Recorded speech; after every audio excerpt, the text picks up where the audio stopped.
our morning, Next Gen family. Welcome to our series of Next Gen Now or Next Gen Nuggets of Wisdom. Isang mapagpala at ligtas na umaga sa ating lahat. So bago tayo mag-proceed doon sa ating pinaka-main topic, meron akong isang kwento. No? Itong kwento na to is regarding doon sa isang hari na kung saan malapit na siya mamatay. Actually, may sakit siya. No? So, siyempre, itong hari na to, meron siyang mga sundalo. Siyempre, meron siyang kaharian. Marami siyang sundalo na mga loyal sa kanyang kingdom. Okay? Ngayon, sabi ng isang doktor, ang paraan lang para mabuhay ang hari na to ay merong isang taong magsakripisyo. Okay? Kung gusto nilang maligtas or mabuhay pa ang hari, kailangan may isang tao na mag-donate ng kanyang mga organs. No? So in short, kailangan talaga mamatay or magsakripisyo. So siyempre, nung in-announce nito ng pinaka-general, no? pinaka-trangkanang kamay ng mahal hari, sinabi niya na, sa kanyang mga sundalo, sinabi niya na, tinanong niya muna ang mga sundalo, sabi niya, kayo ba lahat ay loyal sa ating kaharian? So sabi ng mga sundalo, yes sir! Okay? Kayo ba talaga ay committed para ibigay ang buhay para sa ating kaharian? Siyempre lahat, yes sir! Okay, so alam niyo naman ang kondisyon ng ating mahal na hari. Siya ay may sakit ngayon. At medyo malubha ang kanyang karamdaman. So ang tanong, kung kayo ang isa sa mga makatulong para mabuhay siya at humaba pa ang buhay niya, no? So malagdagan pa ang buhay niya, willing ka bang magsakripisyo? So siyempre lahat ng sundalo, ang sagot ay yes sir. Okay, sabi ng pinakakanang kamay ng hari, pinaka-general, sabi doon sa pinakatuktok ng palasyo, sabi niya, sige, meron ako hawak na isang balahibo ng kalapati. Kung sino man ang tatamaan nito, so siya ang magiging hero, tagapagligtas sa ating hari. So nilaglag niya yung balahibo. Nilaglag. Habang nilaglag niya, tinatanong niya yung mga sundalo na kayo ba ay willing na magsakripisyo para sa ating hari? So lahat sumasagot, yes sir, yes sir. Pero nagtataka yung general, bakit every time na malapit nang dumapo sa tao, malapit ng balahibo, biglang tumataas ulit. Yan pala, pag sabing yes sir, pag malapit na sabi, iniihipan pala, yes sir, yes sir, iniihipan. So ang nangyari, namatay yung hari, hindi man dumapo yung balahibo. So kawawang hari. Okay, anyway, ano bang moral lesson? Ano bang matutunan natin doon sa kwento? No? Wala kabuhay-buhay na kwento, wala kalatoy-latoy. Okay? So, anyway guys, no, yun nga sabi nga, yung success, it's all about attitude. Alam nyo guys, maraming tao na akala mo ay nandun na sa kanyang katangian, no? Pagiging successful. Siya ba ay committed na talaga? Nandun na yung commitment, binigay na yung commitment. Pero at the end of the day, bakit hindi pa rin naging successful? Parang kulang pa rin, no? Ibig sabihin guys, ang problema doon, wala na sa company, wala sa products, kundi nasa kanya na mismo. Okay? So, dahil ito ay special training, wag na tayo magpaligoy-ligoy pa, direct tayo sa ating topic, no? So, ang ating topic ngayon is all about attitude. Alam nyo guys, marami nagtatanong kasi ng formula of success. Sabi ng ibang tao, ano ba talaga ang eksaktong formula sa success? Ano ba talaga ang sikreto para maging successful? No? Actually, lahat naman ay talagang may mga sikreto. Pero alam niyo sa Formula 101, okay? Ito yung tinatawag natin guys na pinaka-importante sa lahat. No? Kasi marami naman talagang kailangan para maging successful. Pero ang pinaka-importante is yung tinatawag na attitude. Okay? Attitude. Pag-uugali ng isang tao. Alam niyo, it's a built-in, no? Built-in to sa pagkatao natin. Mula nung tayo ay maliit pa, merong katangian ng isang tao, no? May karakter tayo na kung saan, no? Yan ay nahubog sa ating pagkatao mula nung tayo ay bata pa. No? Sabi nga ay, siguro talagang ganap lang na meron kanyang ganyang pag-uugali. Pero alam niyo guys kasi, hindi po pwedeng yung ating mga nakagisnan, yung ating mga nakuha na mga sinasabi natin guys, mga na-influence sa atin, no? Ng ating mga kapaligiran, ay i-adapt natin lahat. Kasi may mga na-influence sa atin, ang ating mga kapaligiran, na kung saan, ito yung mga nagiging kalaban natin sa pagiging successful, sa pagtatagumpay sa buhay. So, mas madalas, mas marami tayong nakukuha, guys, na mga pag-uugali na hindi natin kailangan para maging successful. Actually, siya yung humahadlang or nagiging balakid, no? So, the success or failure ng isang tao ay nagdidepende sa attitude. At alam nyo guys, yung skills kasi, no? Alam nyo, yung skills, sabi nga, the 100% success, it is 85% based on attitude and 15% based on skills. So, ibig sabihin, pag sinabi kasi natin guys na skills, ito yung mga bagay na hindi mo alam, pero kailangan mong matutunan. May mga bagay tayo na hindi naman natin alam or hindi natin linya na kung saan tayo ay mga, sabihin nga hindi natin nakasanayan. Pero kailangan mong matutunan kasi yun yung essential. Yun yung mga kailangan para maging successful ka. Yung mga skills naman, katulad ng pag-present. Mahirap pag-present sa maraming tao. So yun namang mga bagay na yan, napag-aaralan yan guys. Skills yan napag-aaralan yan. Yung makapal ang mukha, no? Yung pagiging, sabihin natin, pagiging friendly, no? Madali siya makipagkaibigan. Yan guys ay mga bagay na kung saan pwedeng mapag-aralan or pwedeng matutunan. Pero yung attitude guys ng isang tao na kung saan pinaka-importante, ito ay mga katangian na talagang meron ang isang tao nito. Kung wala man siya, ito ay pwedeng ma-develop along the way, no? Medyo mahaba nga lang ang proseso nito. Kailangan ito guys, kailangan habitual. Kailangan ito guys, practicein araw-araw. Kailangan ito ay magiging magiging kasama sa pagkatao mo. Okay? At merong tatlong pinaka-importante guys, no? Pag-usapan natin muna ang attitude kasi yung skills naman na ituturo ito. Actually, maraming trainings guys all about skills. How to invite, how to make a sales, how to close the sales. Lahat yan guys ay mga skills na pwedeng maituro ng ating mga uplines or ng ating mga mentors, no? So madali lang naman yan. Basta sundin lang natin yung mga payo ng mga taong nagtagumpay na, ay madali natin matutunan yan kung paano ginagawa. But an attitude, ito very important. Unang-unang pinaka-essential, pinaka-importanting attitude guys, ay yung tinatawag na yes upline attitude, no? Ang ibang terms nito, ito yung tinatawag nating pagiging obedient, no? Pagiging obedient. So, sabi nga, ang isang bagay guys, na hindi natin gustong gawin. Madalas kasi, hindi natin alam kung bakit, no? Kaya lang, sa ibang sa mga sundalo or sa mga militar, may slogan na obey first before you complain. Okay? So, yes sir. Diba? Ganyan na lumasagot. Bakit nga?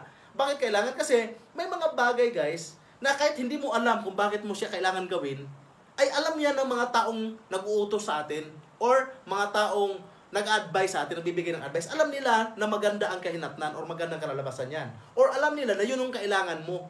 Alam nila na yun yung kulang sa'yo kung bakit hindi ka pa nagiging successful.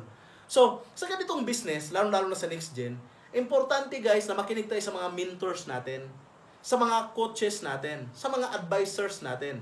Kasi sila yung mas nakakaalam. Kung sila yung mas nakakaalam kung anong kailangan natin gawin, anong kailangan natin matutunan, at ano yung kulang sa atin na wala pa sa atin.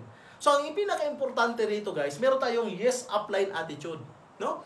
So, may isa nga ako nakausap dyan, sabi niya, ibig sabihin ba, yes upline ng yes upline, kahit na sa tingin natin ay hindi na magandang pinapagawa. So, sabi ko naman sa kanya, meron ka naman discerning power.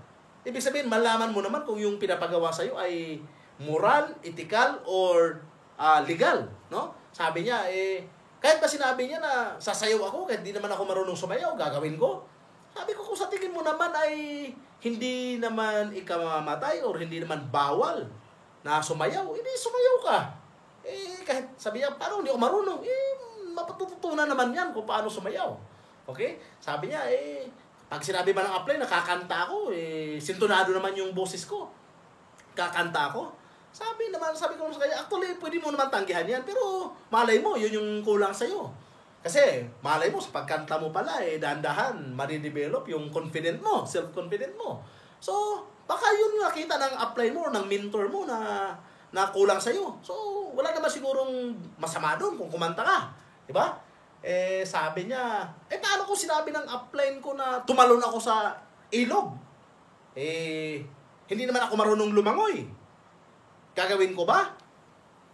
Sabi ko sa kanya, mag-isip ka muna. Huwag mo muna kagad gawin. Magtanong ka muna sa kanya. Sabi niya, anong kailangan ko itanong? Sabihin mo, itanong mo sa kanya, upline. Anong kailangan mauna? Ulo or paa? So, in short, guys, walang masama sa pinapagawa sa'yo.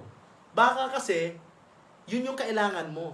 As long as moral, ethical, at legal. Okay? So, may discerning power ka naman.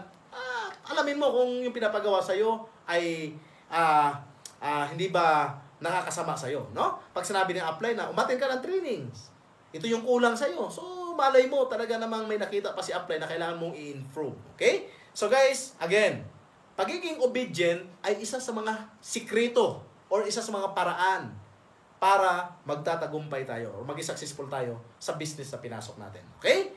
So, pangalawa, committed or pagiging commitment. Pagkaroon ng commitment sa isang bagay. Alam niyo guys, no, may kwento nga dyan Magkaiba ang committed sa interested. Okay? Sabi nga, no, when you are interested to something, okay? Interesado ka lang sa isang bagay. You are only willing to do it when you are convenient. Ibig sabihin nun, guys, no? Parang gusto mo lang siyang gawin or maisipan mo lang siyang gawin pag wala ka ng ibang ginagawa. Sabi nga parang, kumbaga, gagawin, pag tinanong ka ng upline, mag-ano tayo, gawin natin yung business, gawin natin yung next gen. Tika lang upline kasi may iba pa akong dapat gawin. Mati ka ng trainings. Upline kasi busy ako ngayon. So, ibig sabihin guys, you are not committed. Pero pag tinanong sa inyo ng upline mo, gusto mo ba si next gen? Oo naman upline. Gusto mo ba maging successful? Oo naman upline. Ang tanong, kailan mo gustong gawin? Sige lang apply, basta pag may panahon ako, may oras na ako, gagawin ko yan. Actually guys, you're not committed. You're only interested, no? Pwede natin yan ihambing doon sa kwento ng ham and egg, no? Ham sandwich and egg sandwich, no? So sabi nga, ang egg sandwich ay, ang manok, kailangan lang mangitlog. So pag nangitlog siya, meron na siyang itlog, pwede ka na magagawa ng egg sandwich. So, buhay pa rin yung manok. Samantala yung ham sandwich, kailangan patayin yung baboy para magkaroon ng ham, no? So, alin doon ang interested at alin doon ang committed? Siyempre guys, ang committed, yung baboy. Committed siya na ibigay ang buhay niya para magkaroon ka ng ham. Kailangan siya mamatay. Samantalang yung manok, interested lang siya. Kasi kahit naman ilang itlog ilabas niya na ilabas, hindi naman siya mamamatay, no? So, anyway, kung titingnan natin guys, yun yung mga katangian ng isang tao.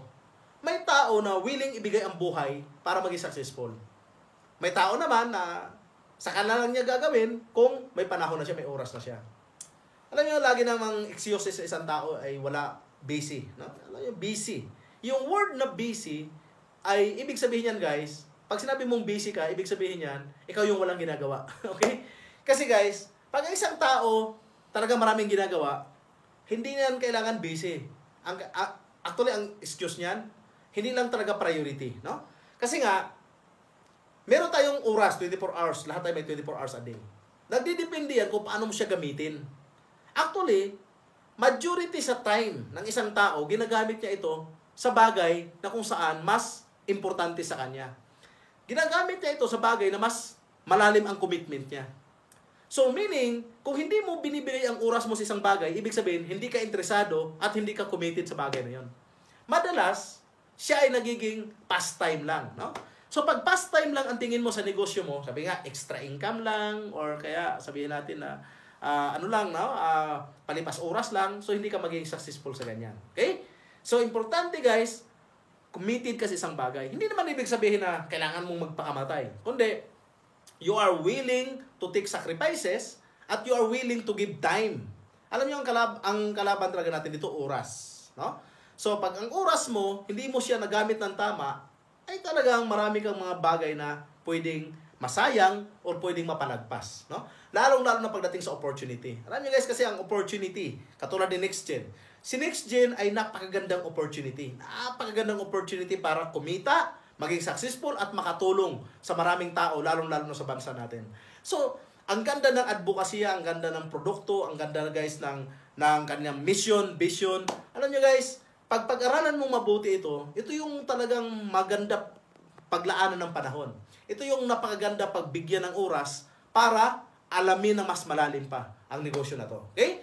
So guys, again, attitude, isang pag-uugali o isang kaugalian ng isang tao na kung saan ito ay isa sa mga sekreto sa formula kung paano maging successful. Again, commitment or committed.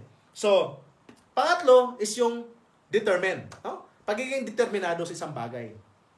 So, alam nyo guys, pag determinado ka sa isang bagay, wala kang pakimi-kimi, wala kang kaartihan.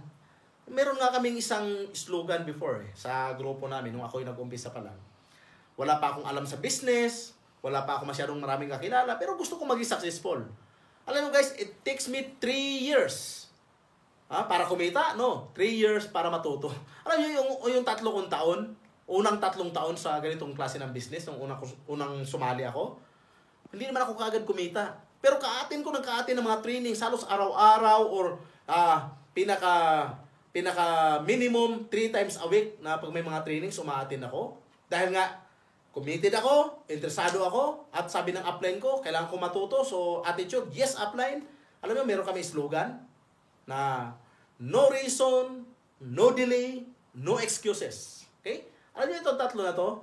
Talagang walang lusot dito eh. Lahat ng mga kaartihan, lahat ng mga excuses, lahat ng mga baka-baka, kasi. No? No reason, no delay, no excuses. Hindi po pwede guys maraming kaartihan sa pagiging successful.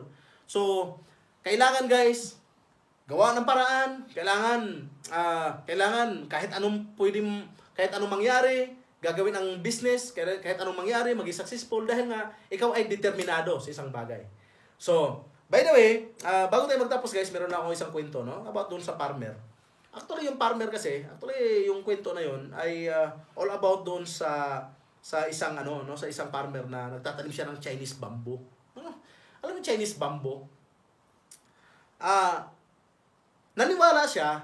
Meron kasi isang kaibigan na nag-introduce sa kanya, sabi ng kaibigan niya, "Pare, pag naitanim mo tong isang sa buong lupa mo yung Chinese bamboo, no? Pagdating ng panahon, maiahon mo ang buong pamilya mo sa kahirapan." So siyempre naman guys, itong farmer siyempre gusto niya maging successful. Gusto niya maiahon ang pamilya niya sa kahirapan. So, in short, nakinig siya doon sa kaibigan niya na naging successful na. So, nung siya ay nagtatanim na guys, siyempre, ang mindset niya, ang nasa isip niya lagi ay, ito na yun. Ito na yung opportunity na dumating sa akin. Ito na yung pagkakataon para maiahon kong pamilya ko sa kahirapan. So, to cut it short, motivated siya, determinado siya, at committed siya guys, na gawin magtanim ng Chinese bamboo. So, pinuno niya ang buong 10 hektaryang lupain. Tinaniman niya lahat ng Chinese bamboo. Grabe guys. Inabot siya ng halos 1 taon sa pagtatanim. Grabing sakripisyo, pagod, oras, di ba? No? Grabe yung effort na ibinuhos niya. After 1 year, walang nangyari. Alam niyo, katitingin niya, sabi niya, wala pa rin tumubo kahit isa. Sabi niya, baka kulang lang ito sa dilig. So, dahil nga nasa upland ang kanyang tanim, medyo mataas, no? Upland. Nasa medyo mountain ang kanyang mga tinanim. So, medyo kulang sa tubig. So, ang ginawa niya, nag-igib siya guys doon sa ilog. Layo nang igiban niya ng tubig. Tapos, dinidiligan niya. Araw-araw, mula umaga hanggang maghapon. So, could you imagine, 10 hektaryang diligan mo? Kukuha ka pa ng tubig doon sa ilog. Dilig siya ng dilig. Igib, dilig. Kasi nandun yung hope, nandun yung pag-asa, no? Okay? Nandun yung pagkakataon, no? Yung opportunity na ayaw niya palagpasin, na baka sakali na maiahon niya ang pamilya niya sa kahirapan. So, to cut it short, tinuloy-tuloy niya pagdidilig ng another 1 taon. So, 1 taon pagtatanim, plus 1 taong pag-aaruga. So, 2 years na, 2 taon na ang kanyang naibuhos. After 2 years, aba, walang nangyari, guys. In short, walang tumubo sa lahat ng tinanim niya. So, medyo, siyempre, nandun na yung medyo na-discourage na siya, napanghinaan na siya ng loob, at nag-doubt na siya, nagduda na siya, guys. Baka sakaling hindi naman talaga tutubo yung mga tinanim niya. So, in short, medyo nabawasan yung kanyang pagiging excited, yung pagiging gigil niya doon sa ginagawa niya. Kaya lang, siyempre, ang nagmo-motivate sa kanya yung pamilya niya. Na pag nag-quit siya, iniisip niya, pag nag-quit ako, kawawa naman yung pamilya ko. Kawawa yung mga anak ko, kawawa yung asawa ko, na kung saan, naniwala na sa akin, nasabihan ko na sila na dito mababago ang buhay namin at maiahon ko na sila sa kahirapan. Tapos, mag-quit ako. So sabi niya, sige, magbibigay pa ulit ako ng panibagong 1 taon. So, in short guys, 1 taon na naman na pagdidilig, kukuha ng tubig, mag-iigib sa sapa, mag-iigib sa ilog, then ididilig na naman doon sa kanyang mga taniman. 10 hektarya, guys, na Chinese bamboo. After 1 year, so in short, 2 years plus another 1 year, ibig sabihin 3 taon na, guys, na sakripisyo, pagod, panahon, nandun lahat, binuhos lahat, dahil sa pag-asang maiahon ang pamilya sa kahirapan. At alalahanin mo mga kaibigan, ha? Itong 3 taon na to, walang araw na hindi niya ginagawa ang obligasyon niya bilang farmer. Ibig sabihin, araw-araw siyang nagdidilig, maagang gigising, maagang aside sa pagdidilig, nagbubunot ng damo. So, in short, inaalagaan niya, no? Inaalagaan niya yung kanyang mga pananim. So, after 3 years, alam mo kung ano nangyari? Walang nangyari. Walang nangyari.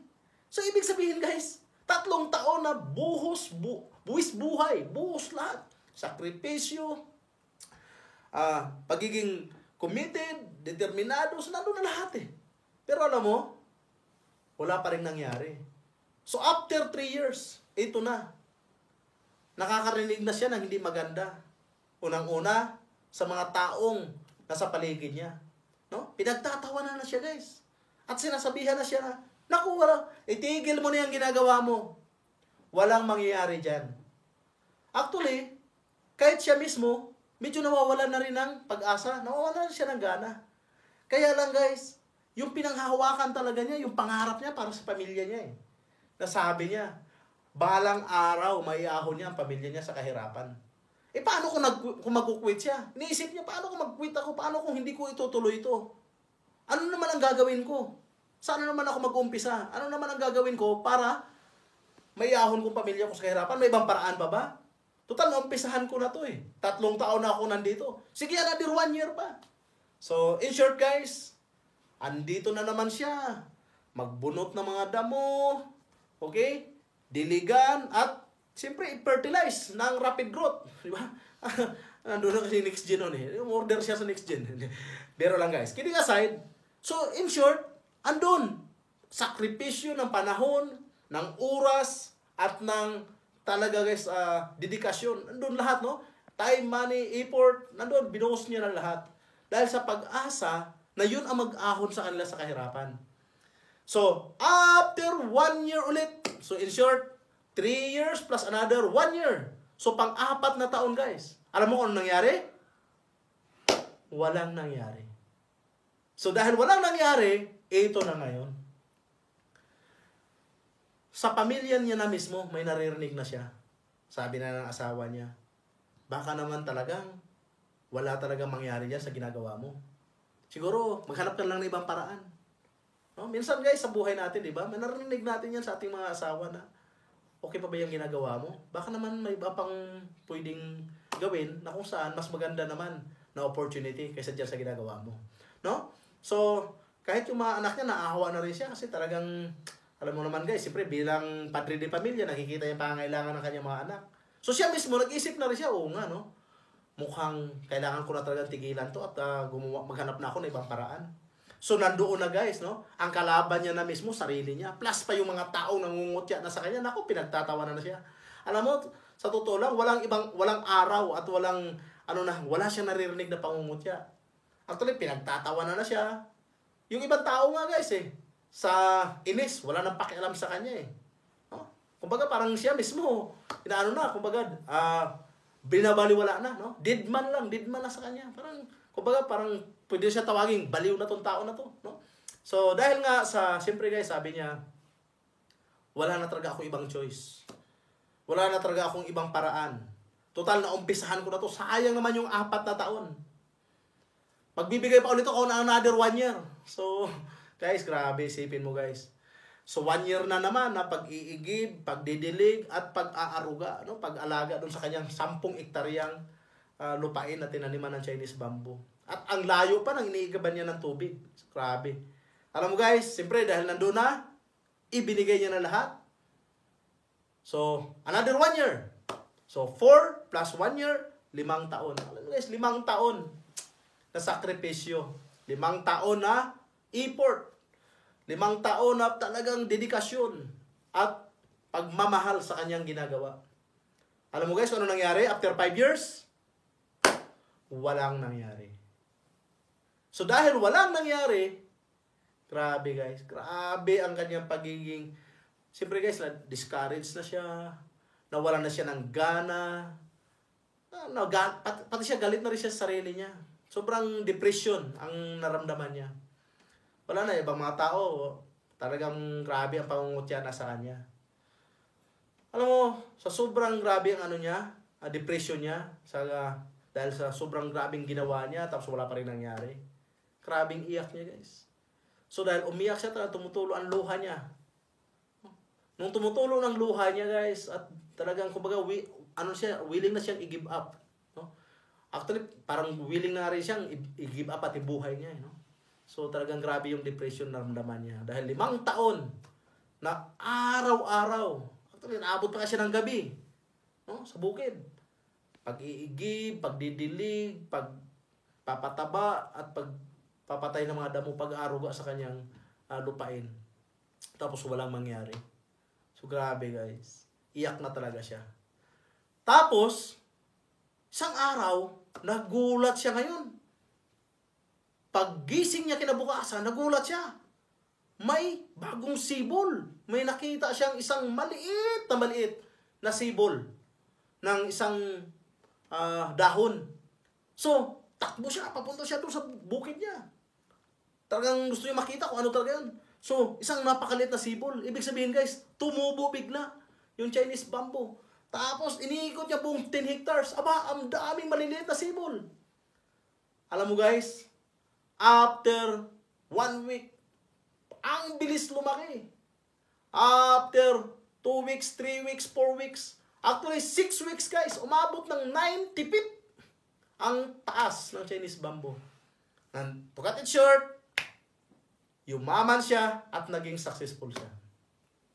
So ano moralism sa story? Alam nyo guys, aside from time, money, effort na kailangan para maging successful, ang importante guys is yung determination. Yung commitment niya doon sa ginagawa niya. Yung paniniwala niya sa sarili niya na kung saan pag nag-quit siya, nag-give up siya, yung pamilya niya ang nakataya. Yung kinabukasan ng buong pamilya niya ang nakataya. Yun yung dahilan kung bakit naging successful siya, nagtagumpay siya. No? Ang story na yun, na Miracle of Chinese Bamboo, makatalinghaga yun guys. Pero, kung titingnan natin mabuti yun, yung 5 years of nothing, yung 5 taon na walang nangyari, tapos, in 6 weeks, naging 90 feet at nabagong buhay niya. Actually, Hindi yung 6 weeks ang success niya doon eh. From the D1, it is the process. D1 hanggang 1 year, 2 years, 3 years, 4 years, up to 5 years and 6 weeks. It is a long process of success na maraming sakripisyo, maraming pagsubok na nilagpasan para makamit yung tagumpay. So muli guys, sa pagiging successful, ang pinaka-importanting essential na requirements ng isang taong nagtatagumpay ay ang attitude. It must be 85% and 15% skills to get 100% success. So again, this is Rinan Lascuña. To God be the glory. God bless us all.